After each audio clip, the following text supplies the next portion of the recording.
আপনার অবস্থা হয়ে গেছে মসজিদের ইমামের মতো। তখন আস্তে আসলেও দোষ, জোরে আসলেও দোষ। মানে আস্তে আস্তে ঠান্ডা মাথায় যাই করতে মসজিদটা এই তো আমরা কার ভাই যে খাইছে রক্তার পাশে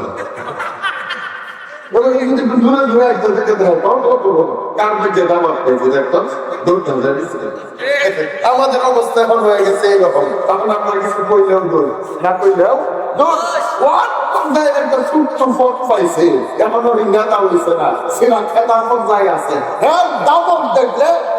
সবাই কাঁপতেছে। তখন মানুষ তাদের জন্য উপরে দিয়া তো মনে করছে যা নিয়ে বড় হয়ে গেছি, ইউনিয়ন থানা পর্যায়ে কিছু হয়ে গেছি। রিক্সাওয়ালা সালাম দিছে, আসসালামু আলাইকুম লিডার। চিন্তা করছে সালাম যে লম্বা দিছে, না জানি আমি কি হয়েছি। কিন্তু যাওয়ার পরে রিক্সাওয়ালা তোমাদের যদি কিন্তু তাহলে না জায়গা বয়ে মরে গেল। কন্যা করো, তার মানে বোঝা যায় সে অহংকারী। সে কখনো ইজ্জত পায় না, সম্মান পায় না, মূল্য পায় না, মর্যাদা অহংকারীর কপালে নাই। এই জন্যই তো উম্মতের উলামায়ে কেরাম বলেন, তুমি যদি সম্মানিত হইতে চাও নিজেকে ছোট বানাও। নিজেকে ছোট বানাইতে হবে। যত ছোট বানাইবা আল্লাহ তোমার তত বড় বানাইতে থাকবে। নিজেকে যত ছোট বানাইতে থাকবা আল্লাহ তোমাকে তত বড় বানাইতে থাকবে। এই ঘটনাদের কি দিয়া বলে এলাকার সন্তান এমপি হয়ে গেছে, নিজের পকেটের টাকা খরচ করে বড় বড় গেট বানায়, ব্যানার বানায়, ফেস্টুন বানায়, বিশাল বড় বড় ব্যানার বানায়, ফুলের মালা বানায়, তাকে নিয়ে হুগলা বাজারের মাঝখান দিয়া মিছিল করে, আনন্দ মিছিল, জোরে জোরে চিৎকার করে, জিতিল রে জিতিল, হুগলার সন্তান জিতিল। নিজের পকেটের টাকা দিয়া ফুল কিনা মালা বানায়, গেট বানায়, ব্যানার বানায়, ফেস্টুন বানায়। কেন কেন কেন কেন? একমাত্র কারণ এলাকার সন্তান এমপি হওয়াতে, চেয়ারম্যান হওয়াতে, মুফতি মুহাদ্দিস হওয়াতে আমার দিন বড় খুশি। এই খুশির বহিঃপ্রকাশ হিসাবে আমি তার সংবর্ধনার আয়োজন করেছি। আরে বাবা, আজম তো এমন একটা বান্দা, এমন একটা মাখলুক যাকে বানাইয়া আমার আল্লাহর কুদরতি দিল খুশি হয়ে গেছে। সুবহানাল্লাহ। এই জন্য আমার আল্লাহ নিজে সিদ্ধান্ত নিয়ে নিছেন আদমকে সম্বর্ধনা দেওয়া দরকার, তাকে সম্মান জানানো দরকার। কিভাবে সম্বর্ধনা দিবেন কুদরতের সিদ্ধান্ত হয়ে গেছে।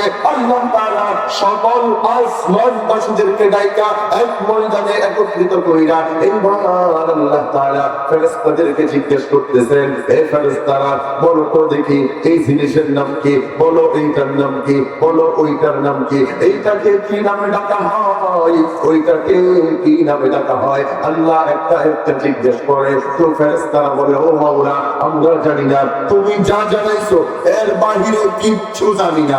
আল্লাহ তাআলা বাবা আদম আলাইহিস সালামকে বলেন, হে আদম তুমি বলো তো এইটার নাম কি, ওইটার নাম কি, এইটাকে কি নামে ডাকা হয়। আল্লাহ একটা একটা করে প্রশ্ন করে, বাবা আদম একটা একটা করে সবগুলার নাম বইলা দেয়। সুবহানাল্লাহ। তো আল্লাহ তাআলা ফেরেশতাদেরকে বলতেছেন, হে ফেরেশতারা এই যে তাকাইয়া দেখো না, তোমরা পারো না, আদম পারে, তোমরা জানো না, আদম জানে। সুতরাং আদম তোমাদের চাইতে জ্ঞানী, তোমাদের চাইতে উত্তম, তোমাদের চাইতে শ্রেষ্ঠ। যেহেতু আদম তোমাদের চাইতে উত্তম আর জ্ঞানী, সুতরাং তোমরা আদমকে সম্মান জানাও। ফেরেশতারা জিজ্ঞেস করে, ও মাওলা সম্মান তো জানাইব, কিভাবে জানাইব? এই কথাই তো আল্লাহ তাআলা কুরআনে হাকীমের মধ্যে বলেন, ওয়া ইয কুলনা লিল মালাইকাতি ইসজুদু লি আদম। আল্লাহ তাআলা বলতেছেন, হে ফেরেশতারা শুনো শুনো, তোমরা সবাই আদমকে সিজদার মাধ্যমে সম্মান জানাও। আদমের সম্মানে তোমরা সিজদা করো, মাথা নত করো। এ ভাই, কথা গভীর দিল দিয়া বুঝতে হবে। এই ইতিহাস বলা আমার উদ্দেশ্য না, মূল যে জিনিস বুঝাইতে চাই এইটা বোঝা লাগবে। উম্মতের মুফাসসিরিন কেরাম বলেন, কোটি কোটি কোটি কোটি ফেরেশতা লাইন ধরে দাঁড়ায় গেছে বাবা আদম আলাইহিস আলাইহিস সালাম ফেরেশতাদের সামনে দিয়ে হাঁটে, ফেরেশতারা হাত জোড় করে মাথা নত করে বাবা আদমকে সম্মান জানায়। যাইতে যাইতে যাইতে যাইতে হঠাৎ একজনের সামনে গেছে, সে হাত জোড় করে না, মাথা নত করে না, বাবা আদমকে সিজদা করে না, সম্মান জানায় না।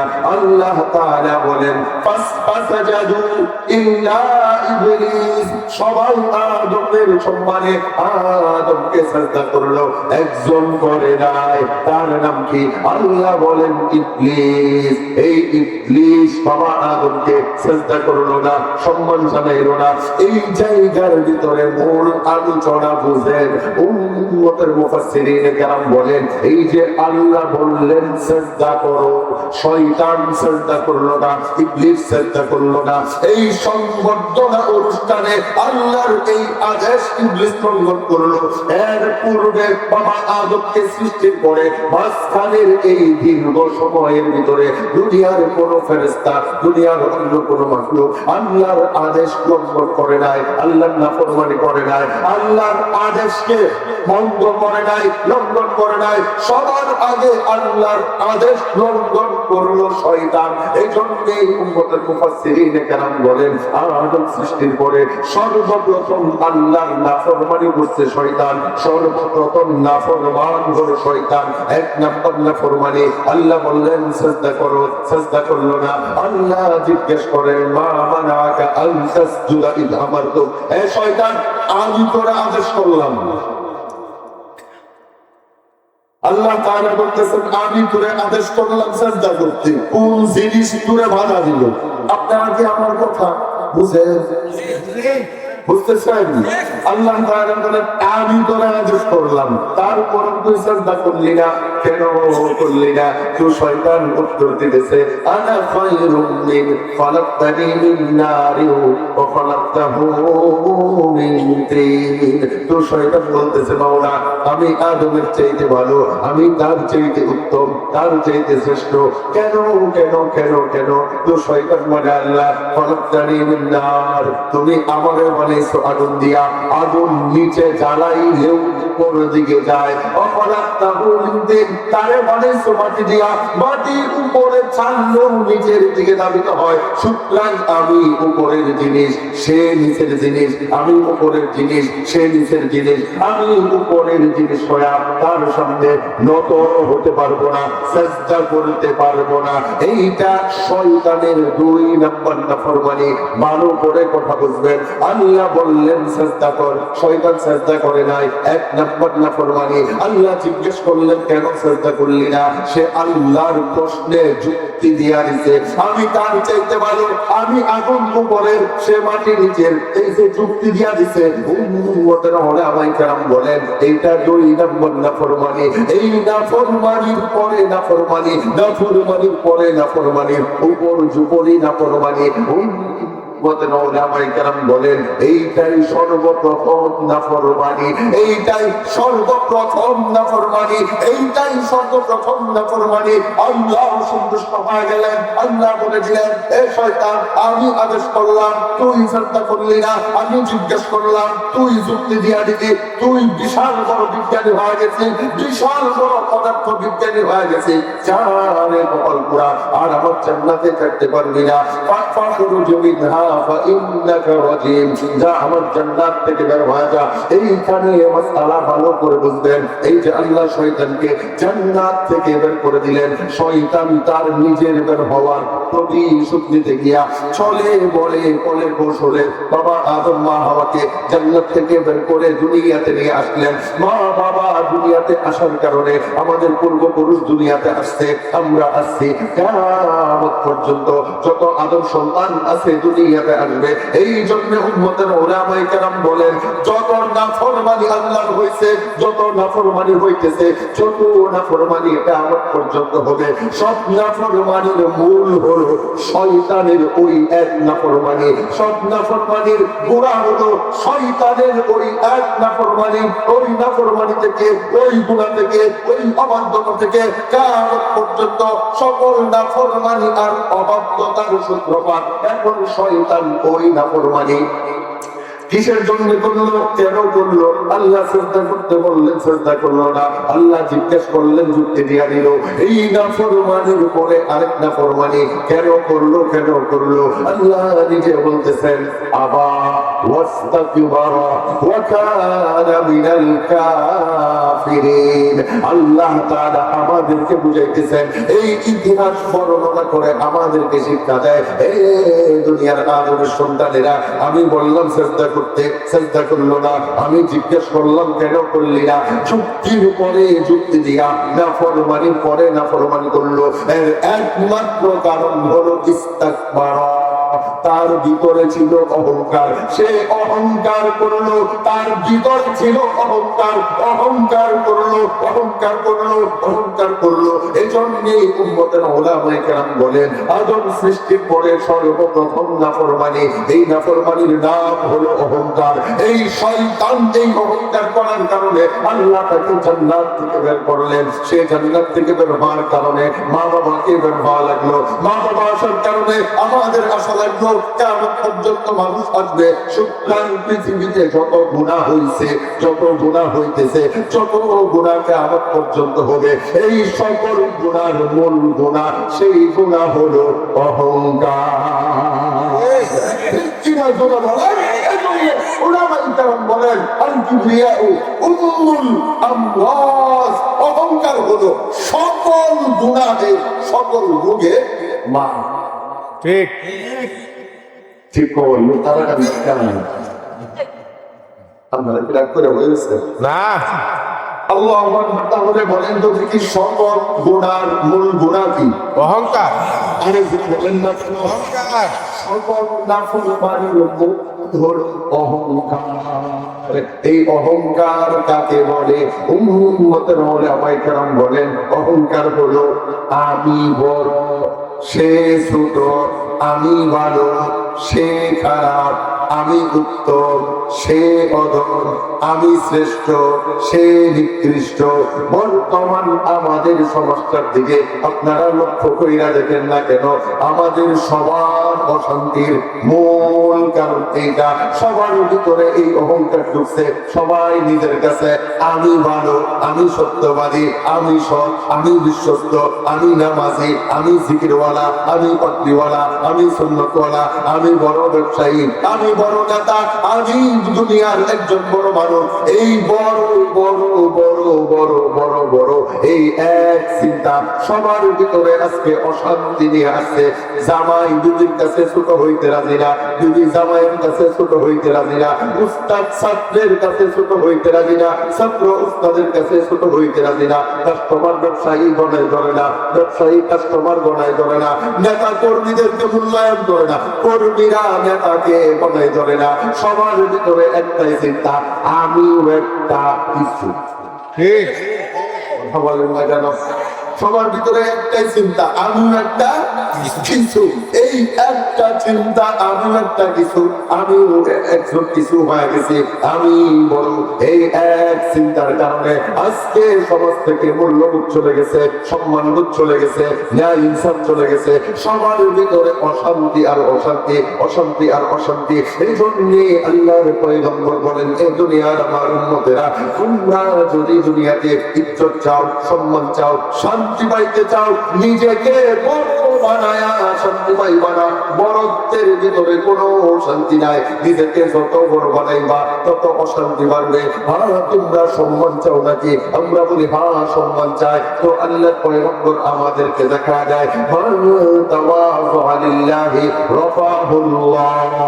আল্লাহর পয়গম্বর বলেন, হে দুনিয়ার আমার উম্মতেরা, দুনিয়ার যেই বান্দাটা আল্লাহর জন্য, আল্লাহর সন্তুষ্টির জন্য নিজেকে ছোট বানায়া দিবে, নিজেকে নিচু বানায়া দিবে, আমি কিছু না, আমি অধম, আমার কোনো যোগ্যতা নাই, আমার কোনো বাহাদুরি নাই, আমার কোনো প্রভাব প্রতিপত্তি নাই, আমার কোনো যোগ্যতাই নাই, আমি কিছুই না, আমি কিছুই না। আল্লাহর পয়গম্বর বলেন, মান তাওয়াযা লিল্লাহ, যে আল্লাহর জন্য নিজেকে নিচু বানায়া দিবে, রফাহুল্লাহ, আল্লাহ তাকে বড় বানায়া দিবেন। সুবহানাল্লাহ। এই বড় বানানোর পদ্ধতি কেমন হবে? আল্লাহর পয়গম্বর বলেন ফাওয়া ফি নাফসিহি সাগীরুন, আরে সে তো নিজের কাছে ছোট থাকবে, নিজেকে মনে করবে আমি কিছুই না। অফি আইনিন নাসি কাবীর, কিন্তু আল্লাহ মানুষের চোখে তাকে বড় বানায়া দিবে। সুবহানাল্লাহ সুবহানাল্লাহ। আমাদের গুণ, আমাদের গুণ না, আপনারা ঘুমায় না, আপনারা ধ্বংস করে লাগছে। কখন বলবো বলে আমার সামনে বই আমরা ঘুমাই যাবি কি করবেন?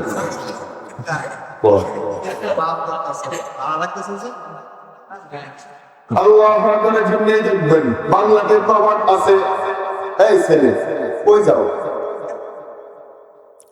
বলেন বাংলাতে প্রবাদ আছে, আমরা বাংলায় প্রবাদ বলি বড় যদি হতে চাও, বলেন না কেন? বড় যদি হতে চাও ছোট হও তবে, ছোট হও আগে। তার মানে বোঝা যায় যে বড় হইতে গেলে আগে ছোট হওয়া দরকার, নিজেকে ছোট বানানো দরকার। বর্তমান তো আমরা কেউ কাউকে বড় বানাইতে রাজি না। আমি বড়, নেতায় হলো ওয়ারি নাই, এলাকার সিরাত নেতা, তার দাপট দেখলেও তো মানুষের শরীর তার কাঁপে। কথা বলেন না কেন? বড় ব্যবসায়ী হয়েছে না, মাত্র বাজারে একটা ছোট মুটু বসার জায়গার ব্যবস্থা করতে, আরে তার কি দাপট? আমি বড় ব্যবসায়ী, মাত্র চেয়ারটার বউয়া শিখছে, তারপর চলে আসছে। আমি বিশাল বক্তা, আইসা পুস্টার হাতে নিছে, কয় আমার নাম দিয়ে 6 নম্বরে দিছ, ওয়াজি করতাম না, থাকতাম না, এনে গেছে গা রাগ কইরা। তার মানে বোঝা যায় কি অহংকার আর অহংকার, অহংকার আর অহংকার, অহংকার আর অহংকার। এই অহংকার করছে শয়তান। এক অহংকারের কারণে জান্নাত থেকে আল্লাহ চিরস্থায়ী জাহান্নামী বানায় দিয়েছে। আজকে এই অহংকার আমাদের ভিতরে কেউ ছোট হইতে রাজি না, বাতিজা চাচার সামনে ছোট হইতে রাজি না। আগের দিনে সালাম কালাম আছে, তখন মুখ টামন নদী ঘুরায় আল্লাহ। বলেন না কেন? উস্তাদ ছাত্রকে সম্মান করে না, ছাত্র উস্তাদকে সম্মান করে না। কারোর ভিতরে বড়ত্ব ছাড়া কিছু নাই, বিনয়ের গুণ কারোর কাছে পাওয়া যায় না। এই জন্য রাসূল বলেন বড় যদি হইতে চাও আগে নিজেরে ছোট বানাও, নিজেরে ছোট বানাও। এই জন্যই দেখবেন হুগলা বাজারে বিশাল বৃষ্টি হয়েছে, বৃষ্টির পানি সব জায়গায় থাকে না, কোথায় যায়? বলে হুগলা অঞ্চলের সবচাইতে নিচু জায়গা যেটা, সারা মহল্লার পানি ট্রেন দিয়া নালা দিয়া বাইতে বাইতে বাইতে বাইতে ওই নিচু জায়গার ভিতরে গিয়ে একত্রিত হয়। উম্মতের ওলামায়ে কেরাম বলেন ঠিক দুনিয়ার মানুষদের ভিতরে যে নিজেকে নিচু বানায় দিবে, নিচু বানায় দিবে, আমি কিছুই না, আমার কোনো যোগ্যতা নাই, প্রভাব নাই, প্রতিপত্তি নাই, আমি সবার চাইতে ছোট, সবাই আমার চাইতে বড়, আমি সব চাইতে অযোগ্য, সবাই আমার চাইতে যোগ্য, আমি সব চাইতে নিকৃষ্ট, সবাই আমার চাইতে উত্তম।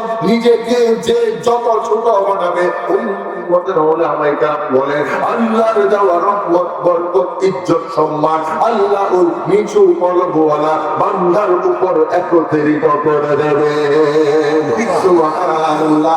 এজন্যই দেখবেন আমাদের বর্তমান সমাজের অবস্থা কি, বিরাট শিক্ষিত, অনেক টাকার মালিক, অন্তরটার ভিতরে অহংকার নাই, রাস্তা দিয়ে হাঁটতেছে, রিক্সাওয়ালা, ভ্যানওয়ালা, মুসি, মাটি কামলা রিক্সাওয়ালা, তাদেরকে দেখলেও সালাম দেয়, আসসালামু আলাইকুম, ভাইজান কেমন আছেন, পরিবারের মানুষগুলো কেমন আছে, দিন কেমন চলতেছে। আহারে রিক্সাওয়ালা সালাম পাইছে, মাটি কামলা সালাম পাইছে, বিরাট টাকাওয়ালা ঘরের সন্তান, ওই বান্দা তো সালাম দিয়া মুখের দুইটা কথা বইলা এইটা চইলা গেছে। রিক্সাওয়ালা মাটি কামলা দাঁড়ায় দাঁড়ায় চিন্তা করে আহারে কত বড় বড় সন্তান, কি শিক্ষিত, কত টাকার মালিক, আমারে সালাম দিছে। আল্লাহ তুমি তার নেক হায়াত বানায় দাও, ইজ্জত বানায় দাও, সম্মান বানায় দাও, সম্পদ বানায় দাও। দিল খাইকা কলিজা পাইকা দোয়া আসে, আর দুদিনের সিরা খেতা হাঁটতেছে, তার হাতের তালে মারি ফেটে যাইতে যাইতেছে, কাউকে সালাম দেয় না, জিজ্ঞেস করে না, অহংকারের মতো হন হন করে রাস্তা দিয়ে হাঁটে। ওই অহংকারী জালেম যখন রাস্তা দিয়ে আসে, এলাকার গরিব মানুষ তার ভয়ে রাস্তা ছাইরা দেয়, নিচে নাইবা আল্লাহর বান্দা আল্লাহর কাছে দোয়া করতে থাকে, আল্লাহ কত জায়গা খাড়া ফালাইলা, এটার উপর টুডায় করে ফালায়। কথা বলেন না কেন? আল্লাহ রাসূল তো এই কথাই বলেন, ফাওয়াফি ওমান কাব্বারা, আনজান নিজেরা বড় বড় করে। আমি একটা কিছু বাংলায় একটা প্রবাদ আছে না, ওই আমার এটা শেষাসি, আমি কি আর আছি? ঠিক তাই কথা বলেন না কেন? এখন আমাদের সমাজের অবস্থাই না, এখন আমরা ইউনিয়ন না, ওয়ান পর্যায়ের একটা পদ পাই আছে। চিন্তা, ওই আমি একটা কিছু, আমার একটা শেষাসি, ওয়ার্ল্ডের সভাপতি হয়ে গেছি, আমার একটা হয় কেন? ঠিক খাওয়া শুরু হয়ে গেছে।